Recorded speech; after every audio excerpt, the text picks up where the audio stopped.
nervous because I'm here now. Hey guys, welcome into another episode of 410 Sports Talk. I'm James Haskell, along with my co-host Glenn Martin, and a new friend and guest on the show, Mark Yanek, the host of Titan Upload, awesome YouTube channel based on the Titans. I really like the play on words, by the way, with the name. I think that's really cool for any of you that I'm assuming it's based off the Titan Up, and then Titan Upload. That really cool. Yeah, I've been hearing that a lot lately, Mark. I've been hearing it a lot on social media, in the comments section. Tighten up is frequently used. Yeah. Oh, it was littered in our comment section after our loss, the overtime loss. Yeah. Whew, it was a tough read. We went live last night, and it was a bunch of Titan down.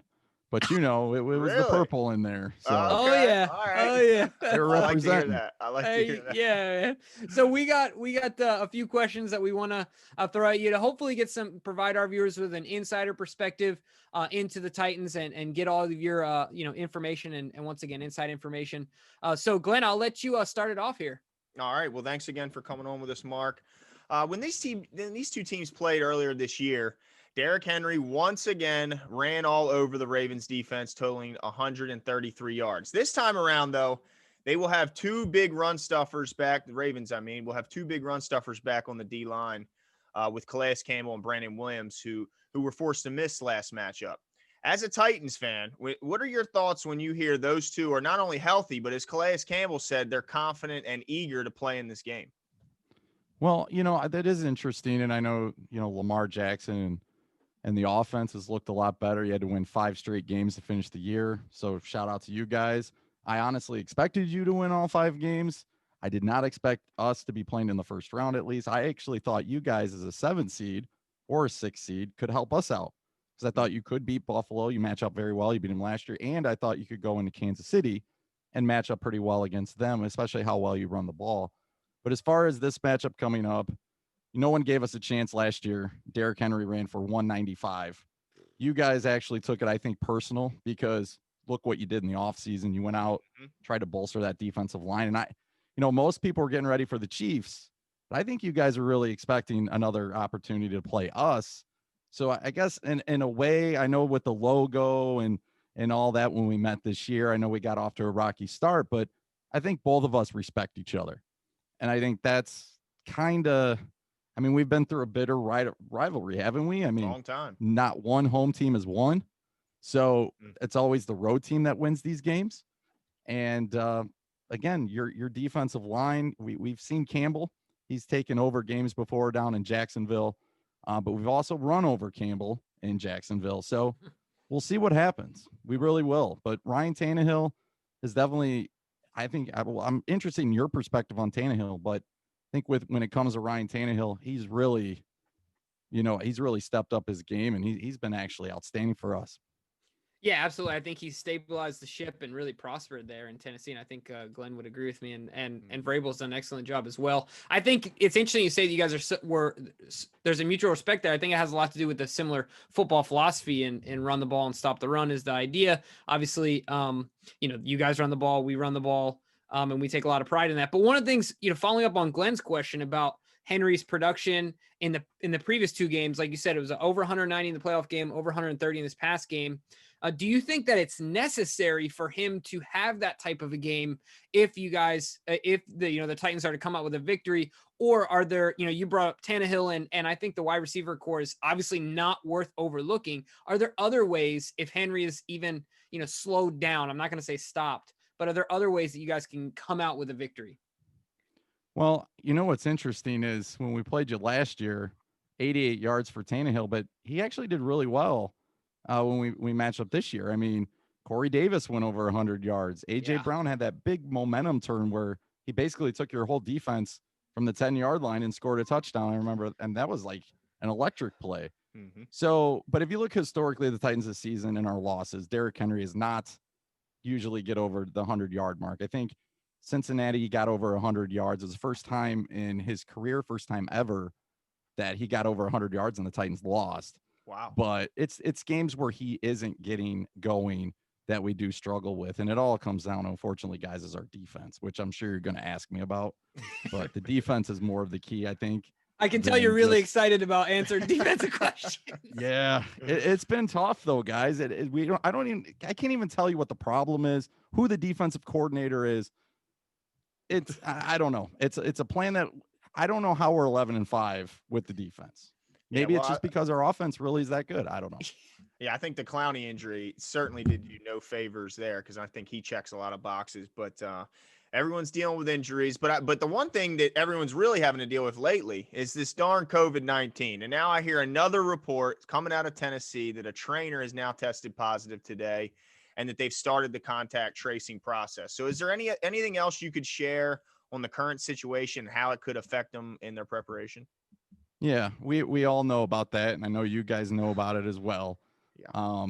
It's frustrating because you don't see it, and then when it does show up, it just kind of starts to snowball. So we really won't have any answers until later on in the week. Mm. But there is a positive sign, though. At least the Titans were able to practice today, so that's a key thing. Like it happened earlier. Adam Schefter reported it, and then the Titans were able to get in the facility. I know they're doing contract tracing and all that, but it looks to be contained, but we said that before, and then it just kind of blows up out of nowhere. So something to keep an eye on. But look what it's done in Cleveland.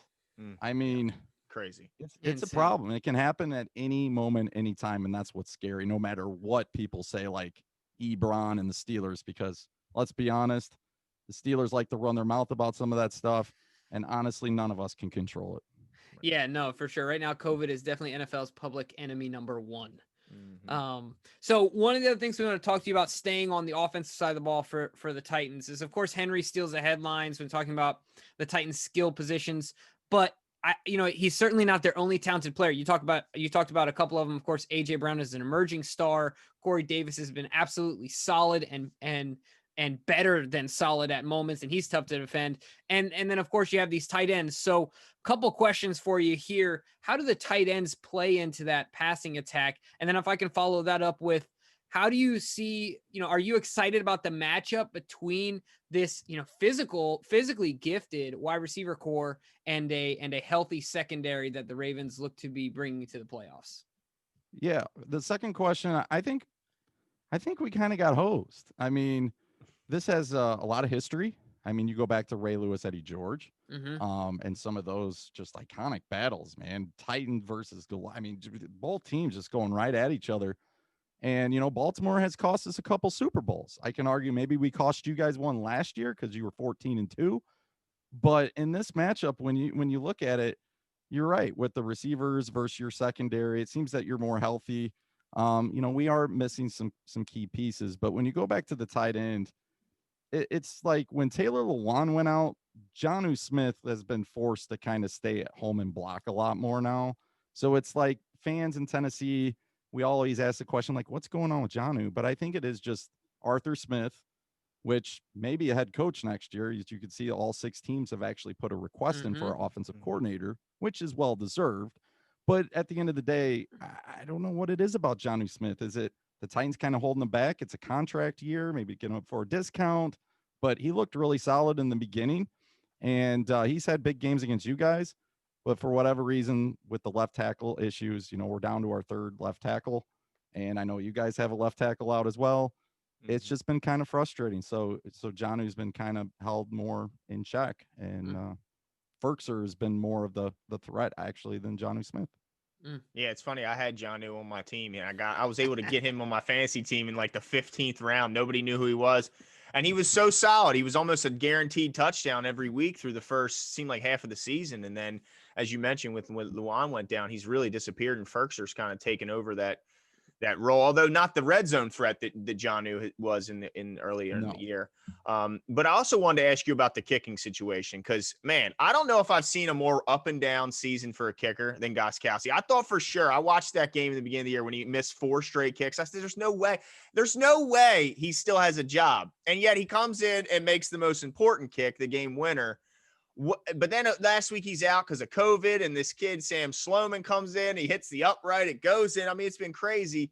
So I got to ask you, who do you expect to actually be kicking on Sunday? And what's your confidence level if the game comes down to, say, a 45-yard field goal?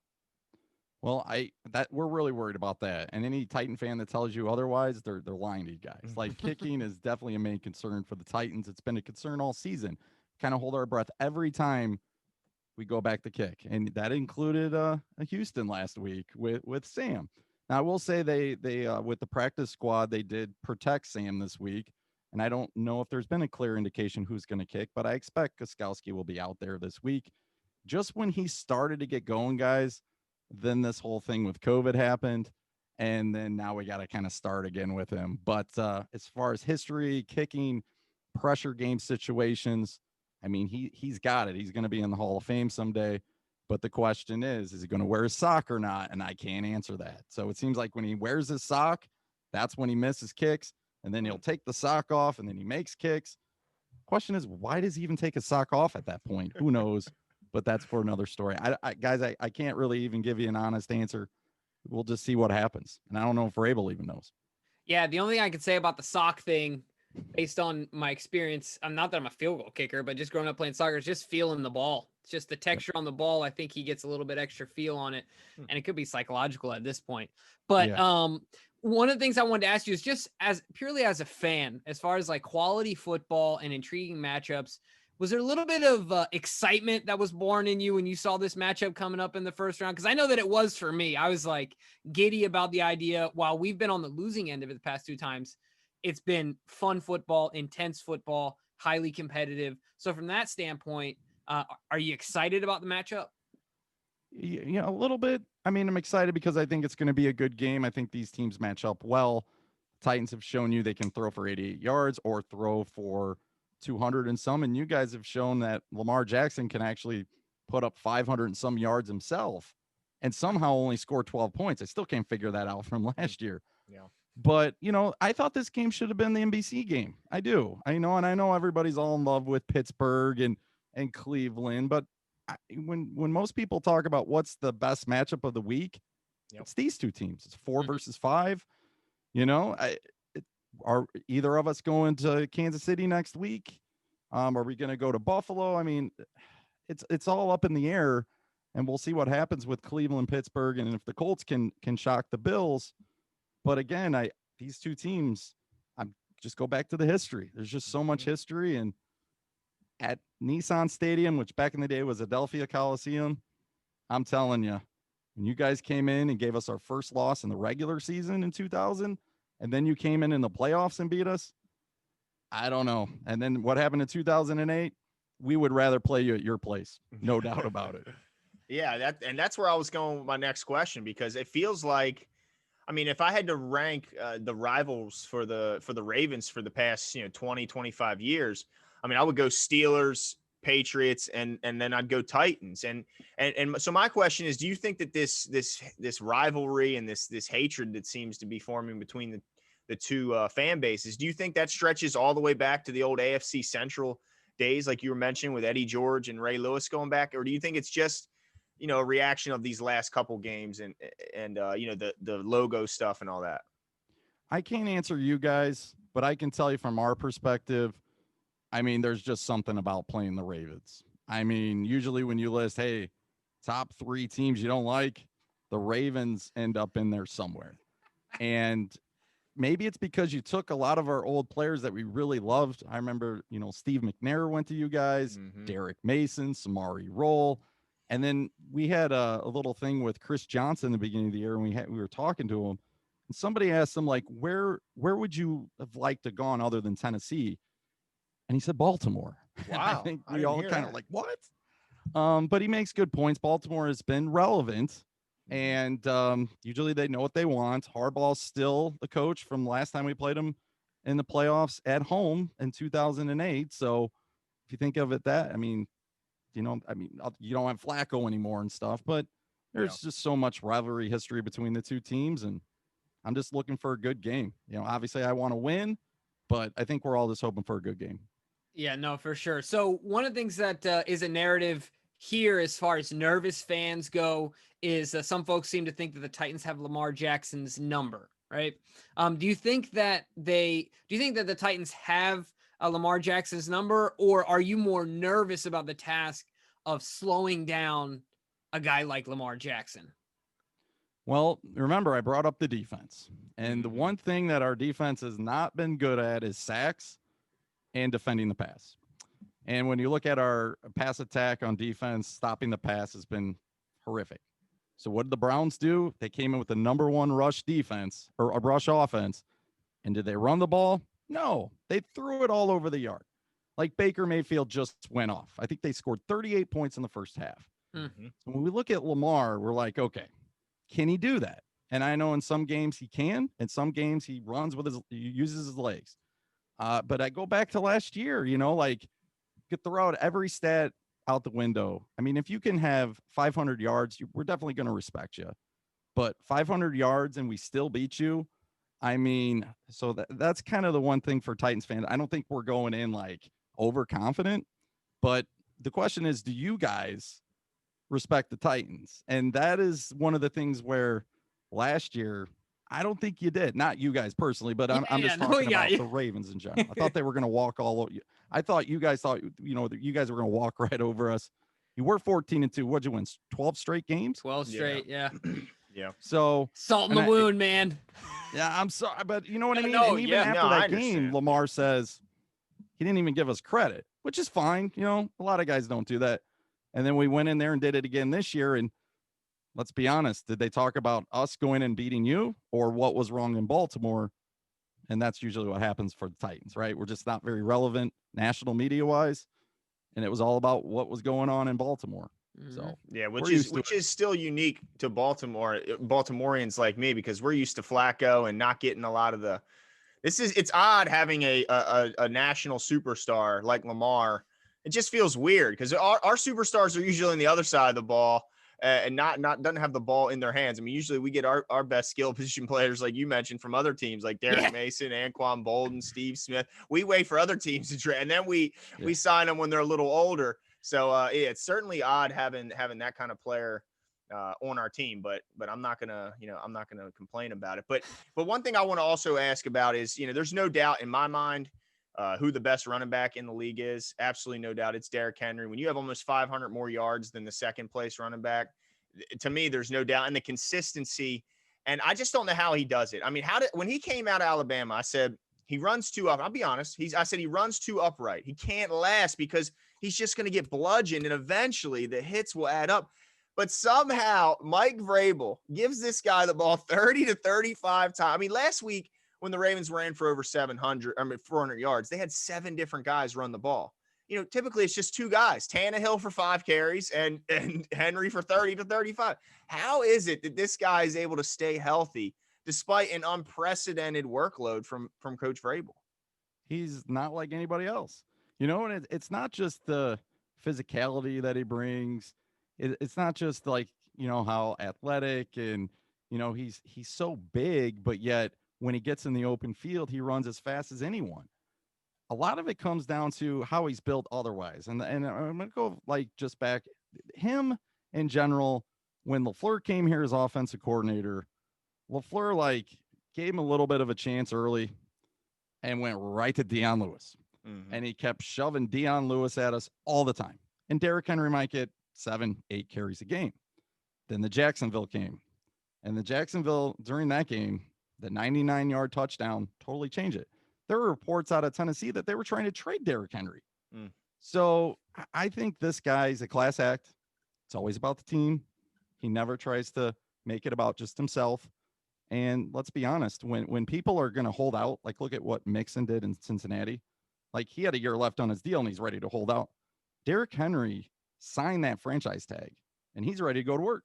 Mm-hmm. So thankfully, John Robinson gave him a contract because he deserved it. And actually, guys, he deserves more. He's been the heart and soul of the team. He's turned into a leader now, and it's showing on the field for sure. And maybe Vrabel brought the best out of him. I don't know, but I think he's always had it. It's just, DeMarco Murray overshadowed him in the beginning, but now he's ready to go. And guys, his first 3 years in the league, he didn't get a ton of carries. So you can say a lot of people want to say, well, he can't do this again. We'll see. We'll see what happens. Yeah, no, certainly. And it's something that I know that we're not taking lightly and hope that the Ravens aren't either. But you kind of mentioned the defense, and that seems to be your main concern. Do you think that overall the defense has what it takes to slow down the Ravens offense, or would you prefer that it ends up being just a shootout? Well, for Tennessee, shootouts don't usually in our history have not been the key, right? This is like the first year where we've had really a top 5 offense. I mean, there was maybe the year Steve McNair's MVP year, or co-MVP with Manning. I mean, we were really, really good offensively, but not like this. So the offense is just going to have to kind of take the long drives, move the football, and keep Lamar and Baltimore off the field. And like I said, at various moments, the defense comes through. I go back to when we played you. We went to overtime. You got the ball first. And I was freaking out. I'm like, oh no, Lamar's going to go right down the field. We get a sack. It's like the only sack we had all game. And then we got the ball and the rest was history. So the defense will surprise you. They actually played quite well in Houston in the first half. They had actually 3 sacks, which is the first time we've had a sack in like 4 games. But then the second half, we couldn't stop them. So I can't figure it out. Nobody in Tennessee can figure it out. Fortunately, I don't think Coach Vrabel. We're just running with what we got, and we'll see what happens. Well, I guess we got to ask your prediction. What do you think ends up happening at 1 o'clock on Sunday? Well, I think turnovers will be key. The one thing our defense is good at, number 1 in the league, is turnover margin per game. I don't know how we do it, but they do it. They get timely, costly turnovers, and usually Tannehill and Henry hold on to the ball. Usually. They've been really good at it, but, you know, at Houston, Henry had a couple fumbles or whatever. But if the Titans can manage the turnover game and they can do what they usually do offensively, where Henry gets over 100 yards, Tannehill does his thing, A.J. Brown and Corey Davis show up, I think the Titans win a close one. I know. Maybe it's just because I'm a Titans fan. Oh, it's okay. One thing I'm just going with this. We beat you when Lamar went off for 500 yards. We beat you when Ryan Tannehill threw for 88 yards. And then when we played you this year, we actually threw the ball way more than we ever did. Now, you had 2 defensive guys out. I do respect that. I do understand that. So we'll see what happens. But I think if it's a close one, we can get a turnover or 2. I'm going to go with Tennessee. All right. Well, it's definitely going to be an interesting one. And like you said, absolutely the most intriguing matchup of the weekend. I think that anybody in their heart of hearts is most excited about this game as far as being a football fan. So, Mark, we appreciate your time. We'll be sure to, for all you guys watching the show, we'll be sure to put the link to your show down in the description so that way they can follow you as well. And we appreciate it, man. Have a great evening. Hey, can I one more thing? Yes. Yeah, go ahead. If you guys win. Okay. If you win. I would say this. If you get the matchup in Buffalo, I will take you guys. And I actually think you match up very, very well with Buffalo. I think you can do things against Buffalo that a lot of teams can't do. And then when you get in that Kansas City matchup, everybody wants with Mahomes, and I get it. Mahomes is great. But what's the one thing Kansas City is kind of suspect on? And it's facing good running teams. Tell you what, if you get by the Titans, wouldn't surprise me at all if you end up in the Super Bowl. If they get by that with respect, but I mean it. Now, and if they get by him, would you be rooting for the Ravens to do so, or? No, I'm not saying I'm going to be rooting. Okay, all right. Well, look, I don't think we're going to Buffalo. I've been saying it for a while now. I was really hoping you'd get the 7 seed because I thought you would have helped us out, and we would have played in the AFC Championship game in Nashville, and that would have been something. Yeah. But one of us is going home, and I'm just saying, if we go home, wouldn't shock me at all if you go through Buffalo and Kansas City. Wow. Well, I'm hoping you're right on that one. Thanks again for coming on with us, and thanks, enjoy guys, the game. I appreciate it. Yeah, man. Have a great evening.